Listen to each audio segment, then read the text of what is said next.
حسين يا حسين حسين حسين يا حسين حسين حسين.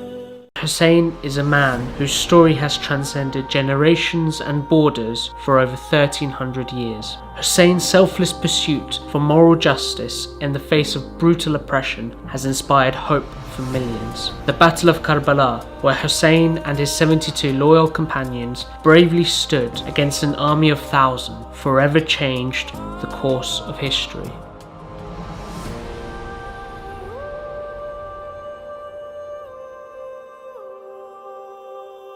Hussain was born in 626 AD in the city of Medina to the noble family of the Prophet Mohammed.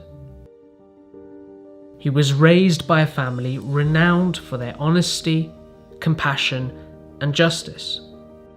He was revered and celebrated by people from different walks of life. Every lover of truth and every lover of justice loved Hussain alayhi salam. And this, no doubt, began way back while they were in the holy city of Medina. The values that he adopted as a child were the values that he learnt as he grew up. And he grew up in the holiest of houses. He grew up with his grandfather, the Prophet. As a young child, Hussain witnessed his grandfather's struggle to establish a morally just and compassionate society.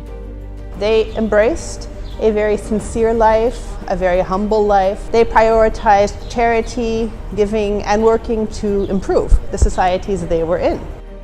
Arabian society was plagued by violence and corruption. Muhammad's rise and the advent of Islam eradicated much of this injustice, and the people had widely adopted a moral way of living. In 632 AD, the Prophet Muhammad passed away, devastating a young Hussain. What followed after would impact Hussain in ways he could not yet comprehend. Shortly after the Prophet's death, the leadership of the newly formed nation fell into dispute. Divisions amongst the people emerged, and a violent power struggle fractured the nation for over 30 years, which led to a lengthy civil war between Hussein's father, Ali ibn Abi Talib, and Muawiyah. Muawiyah, who was originally from a tribe or clan which had in the early years opposed the Prophet's message and Islam, took power, started off in his power base in Syria, in Damascus. Ali ibn Abi Talib was assassinated, and Muawiyah assumed full control. Choosing to avoid further conflict, Hussein's elder brother, Hassan, made a treaty with Muawiyah, which would prevent Muawiyah from passing on rule to his son, amongst other things. These clauses of the truce were basically violated, and the ultimate expression of that violation was the actual assassination of Hassan himself around 10 years after that. Having violated the treaty, Muawiyah allowed his son Yazid to take over the power. Yazid was widely regarded as a tyrannical and cruel narcissist who wanted to rule with an iron fist. Yazid sought the allegiance of Hussain to cement his claim to power and gain credibility. One of the needs, one can say, of an oppressive regime is the need for legitimacy. And the important sources of that legitimacy has to come from prominent members of the society who are respected for their high morals to support them. Having witnessed years of injustice and the steady moral decay of his society, Hussain knew he had to draw a line with Yazid to prevent the total collapse of the nation to the hands of a despotic tyrant. Hussain refused to pledge allegiance to Yazid. In one sense, he was very divisive, but usually when people fight for justice, they are divisive. Usually it divides the community, those in favor of what is right and those who are not. And so in his very divisiveness, he was really making a stand that separated the good from the bad, the just from the unjust. Fundamentally, Hussain is not interested in the fight. He's not interested in taking to battle, but rather he's interested in making people aware of what's actually going on in the world, how things have changed since the demise of the Prophet. Not being able to get an endorsement from Hussein, Yazid threatened to assassinate Hussein. Wanting to avoid violence, Hussein left his home and travelled to the city of Mecca. Here, Hussein sought to rally the people and delivered a passionate sermon rebuking the community leaders who had failed to stand against Yazid, saying, "You have taken lightly your duties as leaders. You have neglected the rights of the oppressed and the lowly, but have assiduously pursued what you regard as your personal rights." His moral justice was quite a simple issue. It was that we must be willing to take a stand and even die for what is right, that there can be no compromise. And I think it's that refusal to compromise, and he was made a number of offers by the people in power to compromise, to turn back, to try a different route. This refusal to compromise, even in the face of great personal danger, that for me is the key to the morality, the ethics of his justice. Most leaders, they will remain in their comfort zones and send their people to go and do the work. They will call for justice, but they will not be on the ground or in the field to promote justice. Imam Hussain did not do that. Imam Hussain alayhi salam led from front. Hussein had received hundreds of letters from the residents in the city of Kufa, present-day Iraq, pledging their support in the struggle against Yazid. As the threat of violence increased, Hussein departed from Mecca, along with his family and loyal companions, and began the long journey towards Kufa. When Yazid became aware of Hussein's intention, he dispatched a brutal governor to quash the dissent, but Hussein persisted with his movement eastward. As Hussein got closer to Kufa, he was intercepted by a battalion of Yazid's army, led by a commander called Hur. Hussein, his family and companions were prevented from going any further and were forced to stop in a dry desert land known as Karbala. Hur and his entourage of forces came. His horses and his soldiers were thirsty. Hussein offered them water. He did not say, "These people are here to monitor me and to make life difficult for me and to block my way." He gave them water. Hussein's selfless act of kindness was to be met in turn with a cruel response by Yazid's army, who proceeded to surround Hussein's camp and cut off the water supply. Hussein, his family, and small army of around 72 were left thirsty for 3 days in the blistering heat. Hussein said something which rings very true for the human condition. He said, "Human beings are slaves to the world. As long as our situation is fine, we have food, we have water, we have money, we have the basics, people will profess their beliefs, they will profess their religion on their tongues.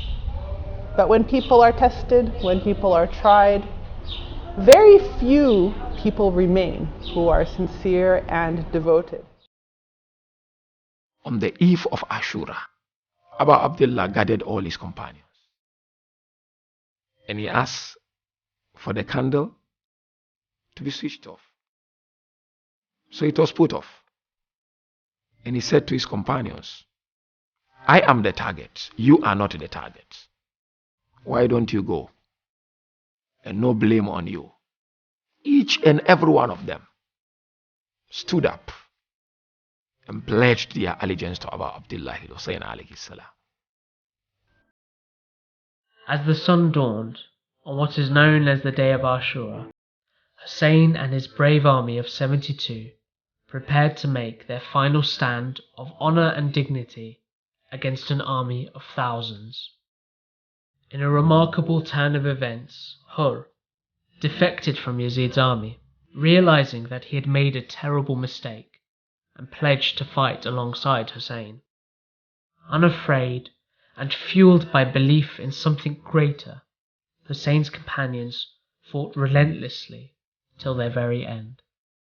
Each of these members of his family went out one by one, often reciting extraordinary poetry and dying one by one in front of Al-Hussein, and all of them, as they went out to fight, claiming the reason why they were doing this, that it wasn't just because they liked him, but because they believed in his cause.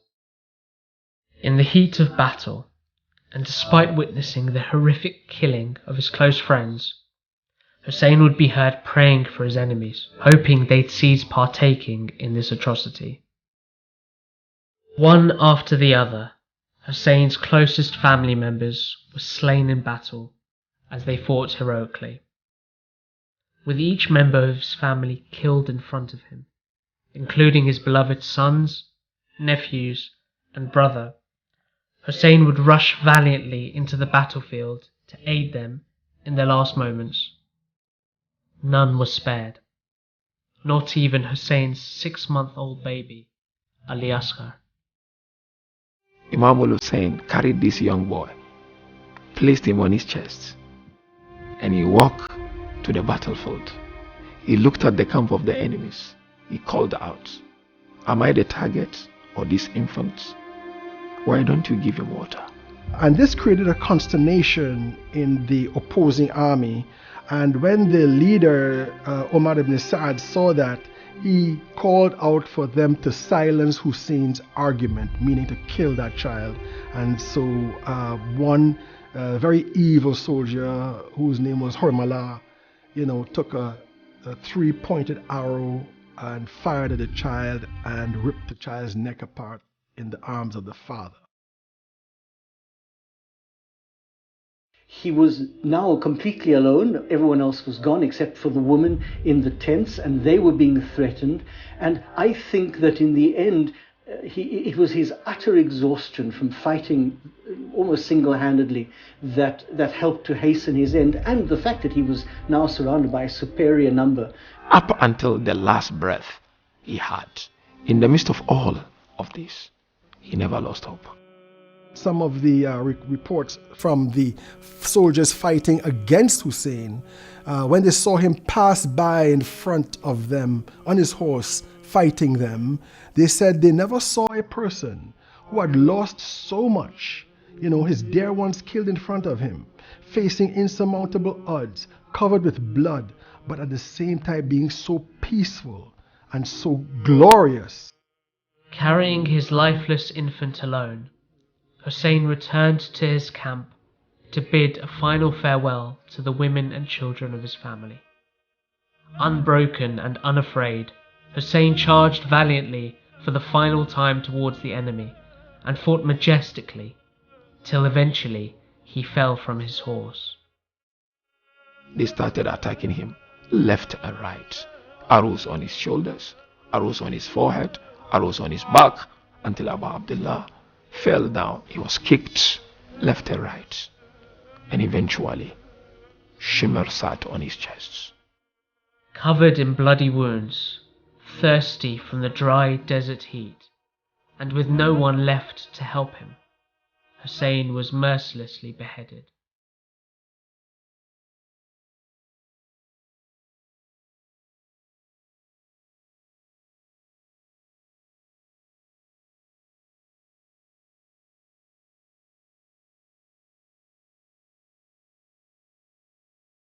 After the killing of Hussain, those who'd been killed were beheaded. The tents of the women were burnt. The women were taken as prisoners. The texts tell us that the women and the children were transported in a very brutal manner to the various leaders of the time, first of all to Kufa and then to Damascus, where they were humiliated and interrogated. But of course it is the lady Zainab, who cannot be separated from her brother, who keeps all of this alive and begins to retell the tale. And so it's a terrible time, and it's the beginning of something absolutely wonderful.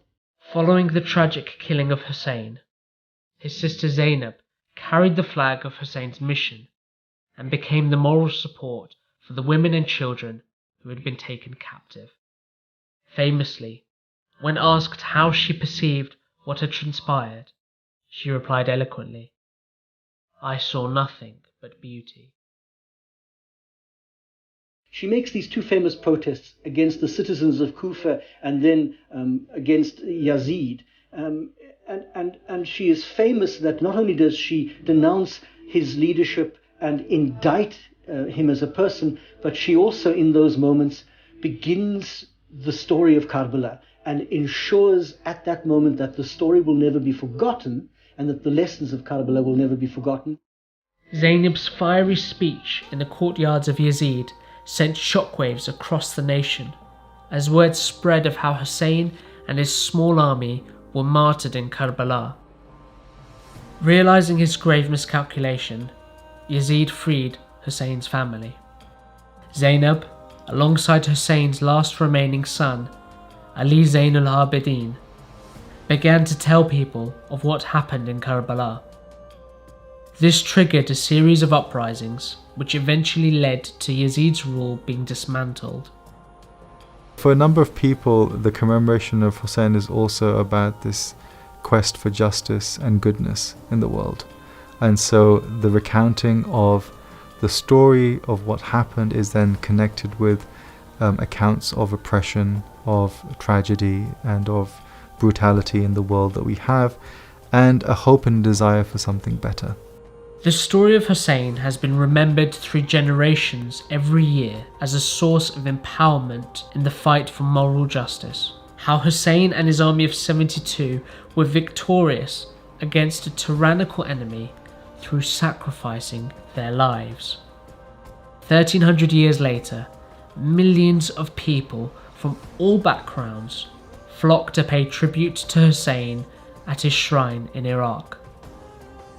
Every time we stand up to fight and we are prepared to sacrifice everything for truth, we are like Hussein. The reason why people can aspire to be like Hussein is because he transcends religious borders and political borders. Justice is a human thing. All human beings, even non-religious human beings, are bound by justice. The revolution continues. We have to create now a Husseini society, which is a society of justice and a society of brave people, who are not afraid of fighting for truth.